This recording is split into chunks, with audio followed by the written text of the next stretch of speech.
Good morning, student. Good morning, all of you. Today we will see the taxonomy in relation to the anatomy. Students, the taxonomy means nothing but a systematic study of a plants with a relation to a morphological characters.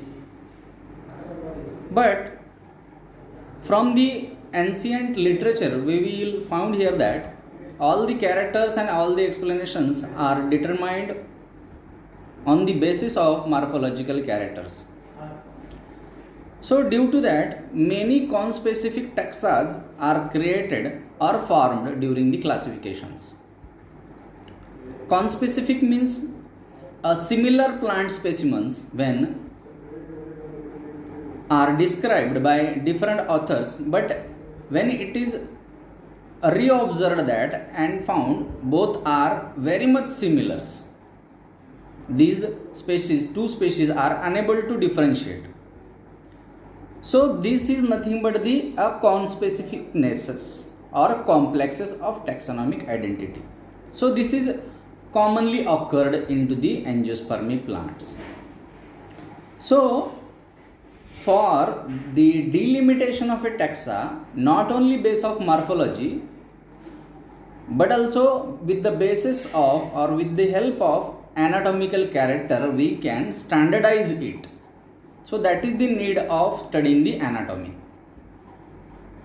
So that our angiosperm taxonomy is a dynamic science, and it is not possible with the one aspect only on morphology. So for the proper identification and delimitation of every taxa by using the anatomical characters. So that's why we are studying here the anatomy of the plants. There is again second reason why we have to study the plant anatomy, to identify a relation between a two taxa.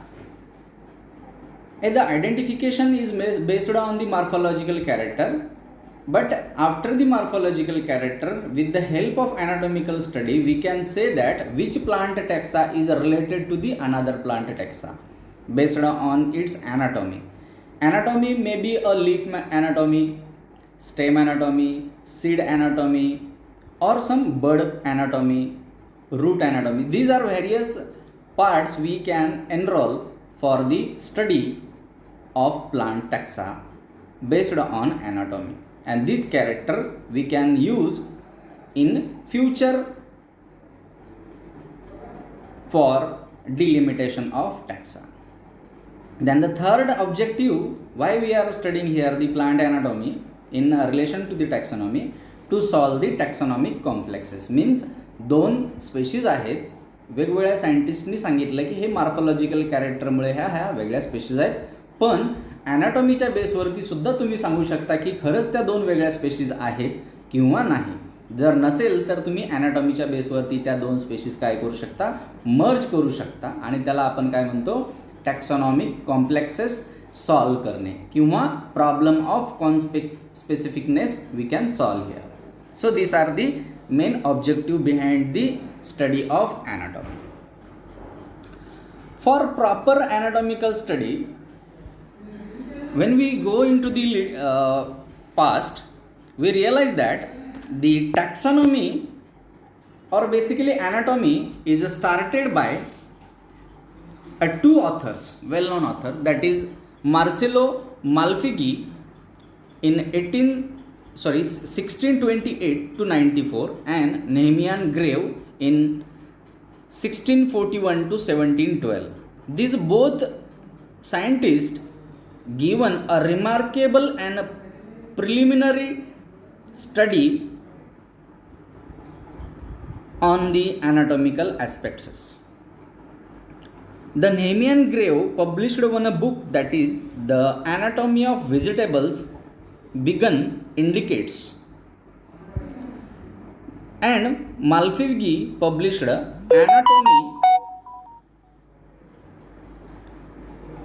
Anatomy based on Plantarum, that is Anatomy Plantarum. The Grave and Malpighi given importance to the anatomical character instead of morphological characteristics. So these are the primary study they have done. Then in plant there are two growths occurred. Basically a primary growth and then secondary growth. A primary growth is nothing but the first formed plant body is known as a primary plant body, and the tissue of this first formed plant body is a primary tissues. When it get older or perennial or जसं जसं ते झाड वाढत जाईल तसं त्याच्यामध्ये काय होत जाईल, सेकंडरी ग्रोथ होईल. आणि सेकंडरी ग्रोथ ही बेसिकली कशामध्ये बघायला मिळते तर जिम्नोस्पर्ममध्ये बघायला मिळते, डायकॉटिलडॉन प्लांटमध्ये बघायला मिळते, आणि काही एक्सेप्शनल मोनोकॉटिलडॉन्स आहेत की ज्यांच्यामध्ये आपल्याला सेकंडरी ग्रोथ बघायला मिळते. आता सेकंडरी ग्रोथ म्हणजे काय, that is nothing but the increase in the thickness of the stem and the roots, that is called as the secondary growth. मग हे सगळं आपल्याला स्टडी करण्यासाठी आपल्याला सगळ्यात आधी माहिती पाहिजे की सेलचे कोणकोणते टाईप्स आहेत. तर सेलमध्ये वेगवेगळ्या टाईप्स असतात, जसं की पॅरेनकायमा सेल.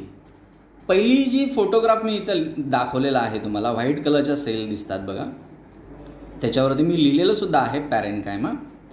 ह्या ज्या सेल्स असतात त्या लिव्हिंग सेल्स असतात and they R capable of a growth and division. ह्या प्रत्येकामध्ये काय आहे, त्याच्यामध्ये वाढण्यासाठी आणि त्याचे डिव्हिजन होत जाणार, म्हणजे एका सेलपासून दुसरी सेल तयार होऊ शकते. These parenchymatous cells are vary in their shapes. They may be rounded, they may be circular, they may be polyhedral, and with the basic character of parenchymatous cell is having intercellular space. म्हणजे प्रत्येक सेलमध्ये काय असतो, त्याच्यामध्ये intercellular हा space त्याच्यामध्ये बघायला मिळतो. मग ह्या पॅरेनकायमा सेल सगळ्या ठिकाणी आपल्याला बघायला मिळतात, जसं की स्टेम असेल, रूट असेल, लिव्हजमध्ये जो मेसोफिल सेल आहे त्याच्यामध्ये पण बघायला मिळेल.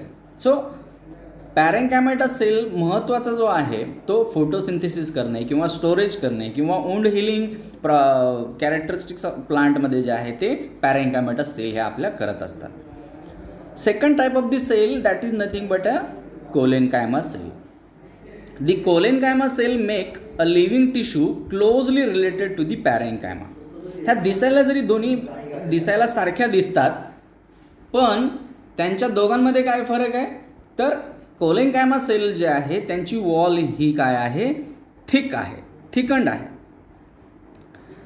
आणि ह्या दोघांमध्ये आपल्याला दिसून येईल फोटोग्राफमध्ये सुद्धा पॅरेनकायमा सेलची जी सेल वॉल आहे ती आहे थिन आहे, आणि इकडे मात्र कोलेनकायमाटस सेलची जी वॉल आहे ती कशी आहे, थिक आहे. विदाऊट इंटरसेल्युलर स्पेससुद्धा आपल्याला त्या अरेंज झालेल्या दिसतात. त्याच्यानंतर थर्ड टाईपचा सेल आहे, त्याच्यामध्ये स्क्लेरेन्कायमा. ज्या रेड कलरचं तुम्हाला इथे जे स्ट्रक्चर दिसतं आहे that is a sclerenchyma. Sclerenchyma cells they are always thick and they are lignified walled, lack of protoplast at the maturity.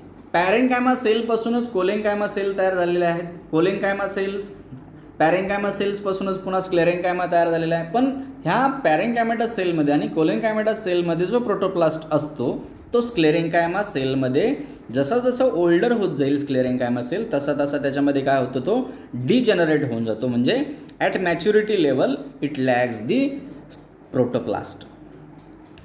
आता हे स्क्लेरेन्कायमा काय करतात प्लांटमध्ये, it gives a strengthness to the plants. They occur into the continuous masses or in a small groups. ते वेगवेगळ्या आपल्याला बघायला मिळतात. आता स्क्लेरेन्कायमा ह्या आपल्याला प्लांटच्या व्हेसलमध्ये स्पेशली बघायला मिळतात, झायलममध्ये बघायला मिळतात. झायलममध्ये जे व्हेसल्स असतात, ट्रकिड्स असतात किंवा स्क्लेरिड्स असतात किंवा फायबर्स असतात, हे सगळ्या ह्या स्क्लेरेन्कायमा नावाच्या सेलच्या माध्यमातून तयार झालेले असतात. त्यानंतर प्लांटमध्ये झायलम आणि फ्लोएम ह्या दोन कॉम्प्लेक्स टिश्यूज आपल्याला बघायला मिळतात. The xylem cell basically it is a complex tissue in association with phloem. फ्लोएमला ती काय असते, असोसिएटेड. म्हणजे झायलम आणि फ्लोएम हे दोन्ही कुठे असतात प्रेझेंट, व्हॅस्क्युलर बंडलमध्ये प्रेझेंट असतात. झायलमच्या आजूबाजूला आपल्याला फ्लोएम सेल्स ह्या बघायला मिळतात. त्यानंतर झायलममध्ये जर सांगायचं झालं तर basically it is produced for the conduction of water, storage of water and for the mechanical supports also into the plants. The principal work of our xylem is a conducting, and the similar type of the cell is also found in the plant that is called as the tracheids.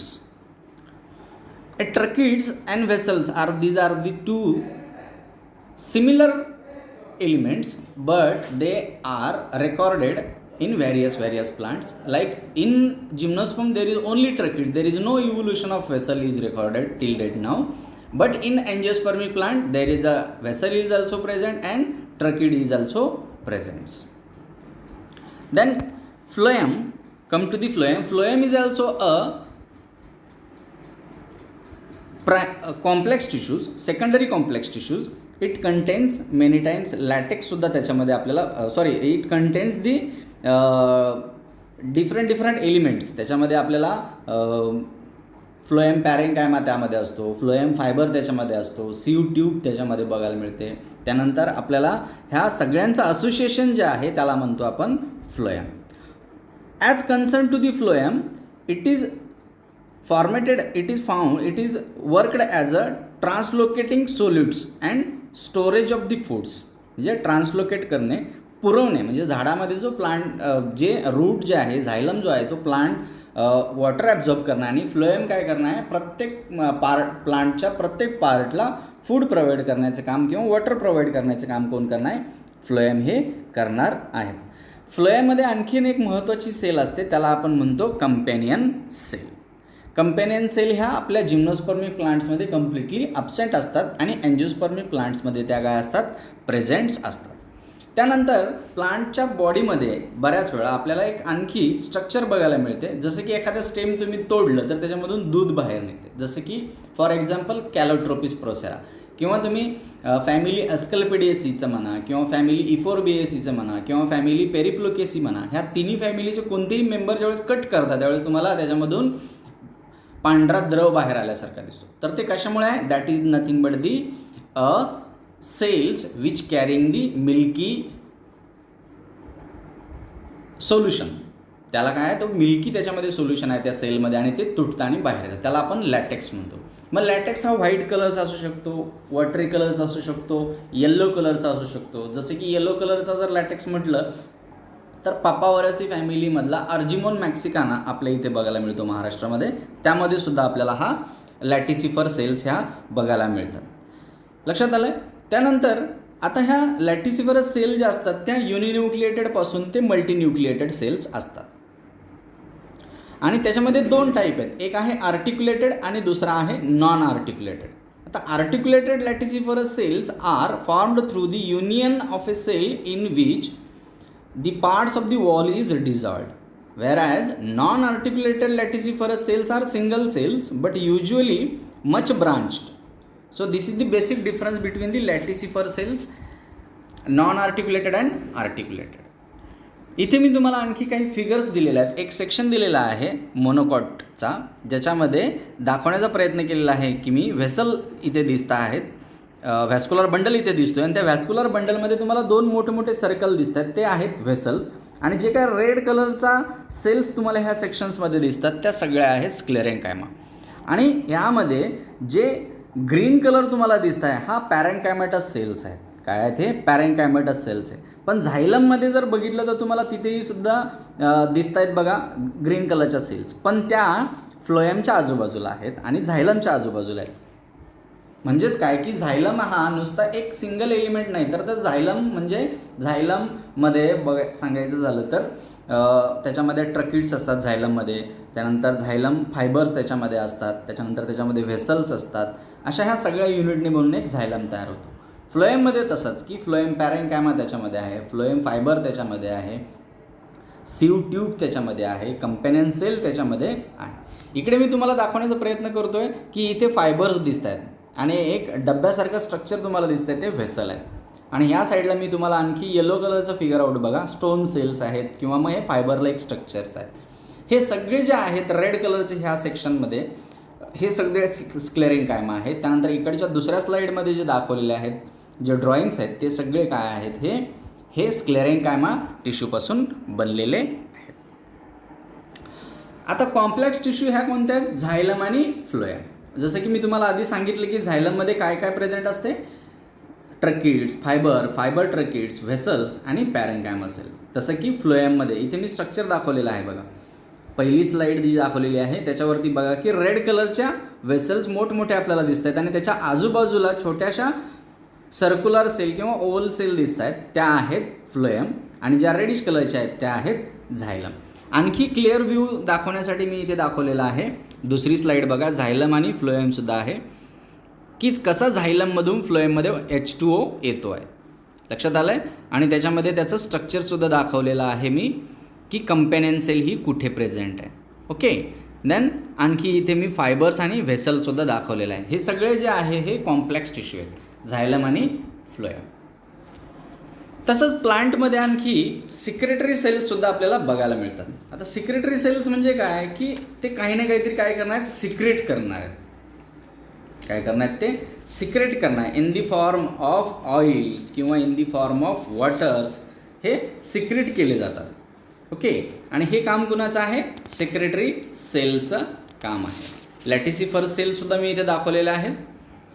त्यानंतर बघा ग्लँड्युलर सेलसुद्धा आहे, ग्लँड्युलर टिश्यूसुद्धा इथे बघायला मिळतात. आता हे ग्लँड्युलर tissue ह्या वेगवेगळ्या प्रकारचे असू शकतात की ऑइल ग्लँडचे असू शकतात किंवा मग डायजेस्टिव्ह रोलसुद्धा ते करतात.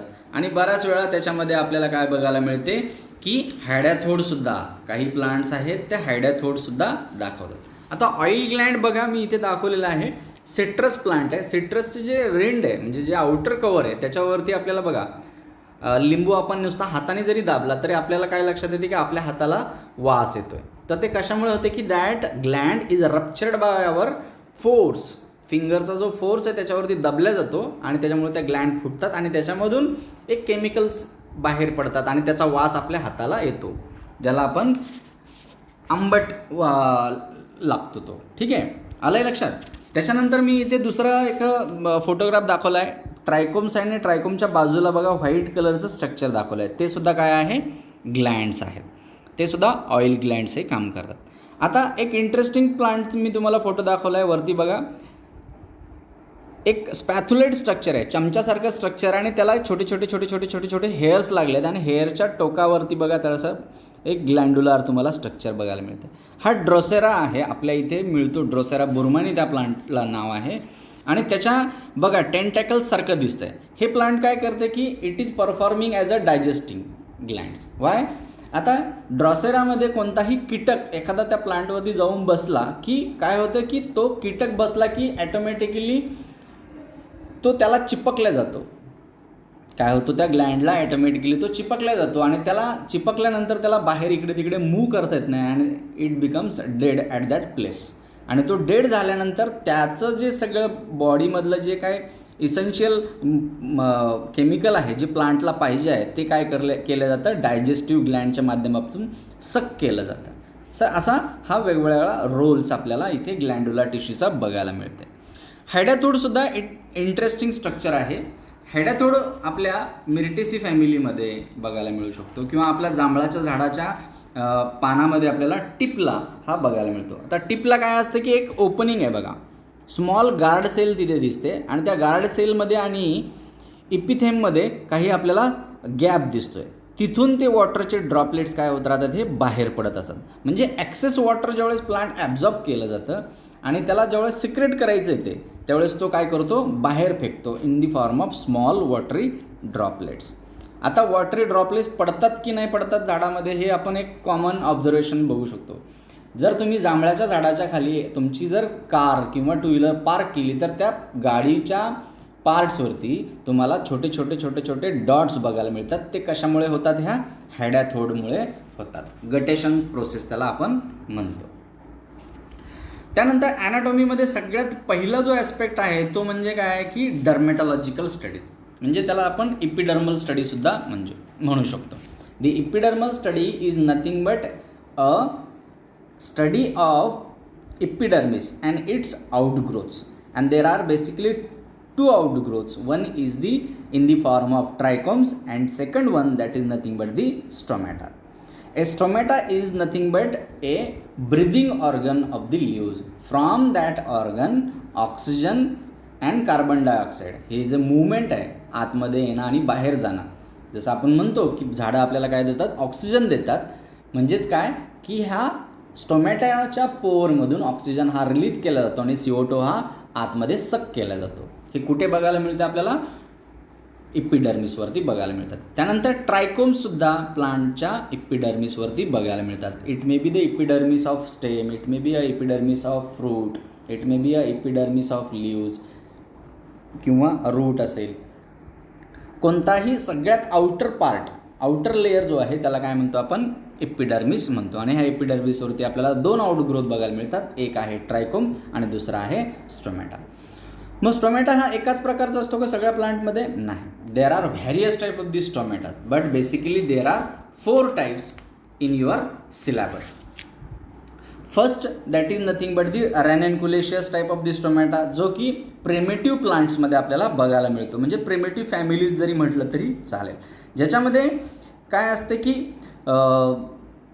ज्या सबसायडरी सेल्स आहेत, ज्या सबसायडरी सेल्स आणि इपिडर्मल सेल्स आहेत यांच्यामध्ये कोणत्याही प्रकारचं डिफरन्शिएशन नसते. म्हणजे काय की we cannot differentiate the subsidiary cell and epidermal cells, then it is called as the ranunculus type of the stomata, or there is another name for that, that is anomocytic type of the stomata. Second type आहे, इथे बघा मी zoom करून दाखवतो तुम्हाला. पहिला आहे तो anomocytic type of the stomata. आता third one that is the anisocytic. आता aniso means what, aniso means dissimilar, means the 3 subsidiary cell always present and these 3 subsidiary cells are unequal, means one is larger, second is smaller and third one is again so smaller, means 3 dissimilar cells is there, that is called the subsidiary cells which surround the guard cells. तो आहे anomocytic type of anisocytic type of the stomata. याला दुसरा आणखी एक common name आहे, म्हणजे काय की cruciferous type of the stomata. Why it is called as the cruciferous type, because a cruciferae family is a showing these type of the stomata, म्हणून त्याला नाव दिलेलं आहे cruciferous type of the stomata. The third one that is the rubiaceous type or paracytic stomata. Paracytic म्हटल्यानंतर काय, para म्हणजे parallel, काय para means parallel. बघा इथे गार्ड सेलला पूर्णपणे पॅरलल 2 सबसायडरी सेल दिसतात, म्हणून त्या स्टोमॅटाला काय म्हटलं आहे, पॅरासायटिक किंवा रुबिशियस टाईप. का म्हटलेलं आहे, कारण की रुबिएसी फॅमिलीमध्ये जे जीनस आहेत, स्पेशीज आहेत, त्याच्यामध्ये आपल्याला हा कॉमनली बघायला मिळतो. चौथा टाईप आहे तो म्हणजे काय आहे, कॅरिओफायलेशियस टाईप ऑफ दी स्टोमॅटा. आता हे जे 4 टाईप मी तुम्हाला सांगितले हे बेसिकली डायकॉटिलडॉन प्लांटमध्ये बघायला मिळतात आणि एक जो आहे तो मोनोकॉटमध्ये, ते आपण पुढे बघूया.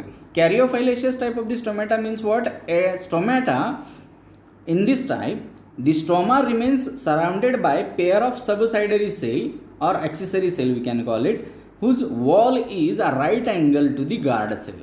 काय आहे, गार्ड सेलला राईट अँगल तयार झालेला असतो, त्याला आपण काय म्हणतो, डायसायटिक. इथे वरती फिगरमध्ये तुम्हाला इथे दिसेल की डायसायटिक स्टोमॅटा हा अनायसोसायटिकच्या शेजारी तिथे ड्रॉ करून ठेवलेला आहे. त्याच्यानंतर बघा हे झालं 4 stomata, aniso, anomo, diacytic, paracytic. These are recorded only to the dicotyledon plants, whereas in graminaceous means gramineae किंवा पोएसी फॅमिली किंवा मोनोकॉटिलडॉनमध्ये एकच टाईपचा स्टोमॅटा बघायला मिळतो, त्याला म्हणतो आपण ग्रॅमेनेशियस टाईप ऑफ दी स्टोमॅटा. ह्यामध्ये काय होतं की हे स्टोमा जो आहे त्याच्यामध्ये, त्या स्टोमाला डंबेल शेप्ड आपल्याला गार्ड सेल दिसत आहेत आणि त्याला सराउंडेड सेल दिसत आहेत बघा आपल्याला. The graminaceous stoma always possess a guard cell of which the middle portions are much narrower than the ends, so that the cell appear in the surface view is like a dumbbell. कशासारखं दिसणार ते, dumbbell shaped दिसणार आहे. and this type of the stomata is found in monocotyledon plants like family Cyperaceae, family Poaceae किंवा family कॉमिलिनेसी, व्हॅलिसनारिया असेल किंवा मग एखादा फिम्ब्रिस्टायलिस असेल किंवा मग एखादा सायप्रस असेल किंवा ड्रेसेना असेल, ह्या प्लांट्समध्ये आपल्याला हा कॉमनली बघायला मिळतो.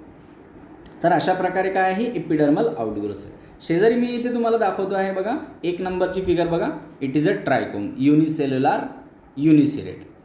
दुसरासुद्धा ए स्मॉल युनिसेल्युलर ट्रायकोम्स आहे. लुक ॲट 12 नंबरचा इथे दिसतोय तुम्हाला तो ग्लँड्युलार आहे. 13 नंबरचा इथे जो दिसतोय तो पेल्टेट म्हणजे प्लेटसारखा स्ट्रक्चर आहे. Again trichomes may be branched, it look like as a star, म्हणून त्याला काय म्हटलं आहे, stellate type of the stomata. दिसेल आता 3 नंबरचा बघा, तुम्हाला दिसत असेल इथे ट्रायकोम हा 2 सेलनी बनलेला आहे आणि एकावर एक सेल आहे, म्हणजेच त्याला काय म्हणायचं आहे, बायसेल्युलर युनिसिरेट. 5व्या नंबरचं सुद्धा तसंच आहे, ट्रायसेल्युलर युनिसिरेट. ओके. त्याच्यानंतर 11 नंबरचा बघा, ब्रांचड ट्रायकोम्स आहे. काय, ब्रांचड ट्रायकोम्स आपल्याला बघायला मिळतो. त्यानंतर 6 नंबरचा ट्रायकोम आहे, तो सुद्धा बघा अतिशय सुंदर आहे. त्याचा बेस जो आहे तो कसा आहे, जरा फुगीर आहे. आलं लक्षात. हे अशा वेगवेगळ्या प्रकारचे ट्रायकोम्स हे आपल्याला प्लांटमध्ये बघायला मिळतात. And these characters are very much important when we are doing the taxonomical studies of any family, any genus. आता एक उदाहरण सांगायचं झालं तर फॅमिली अस्ट्रेसीमध्ये ट्रायकोम कॅरेक्टर इतकं महत्त्वाचं आहे की आपल्याला लिटरेचरमध्ये त्याच्या बघायला मिळेल की फॅमिली अस्ट्रेसीचे वेगवेगळे जिनस आहेत ते ट्रायकोमच्या बेसवरती सुद्धा सेपरेट केलेले कीज आपल्याला बघायला मिळतात. So this trichome character is very much important for the diagnostic used as a diagnostic character in below the species level, variety level ला म्हणा ते काय केलं जातं, वापरलं जातं. हे अशा प्रकारचे सगळे कॅरेक्टर जे आहेत ते आपल्याला कशासाठी एनरोल करायचे आहेत, टॅक्सॉनॉमिकल स्टडीजसाठी, म्हणजे कम्पेअर करायचे आहेत. So after comparing it you can conclude two plant whether they are similar one or they are the dissimilar one. So that is nothing but called as the taxonomy in a relation to the anatomy. We will go into the deep into the next lecture. Thank you.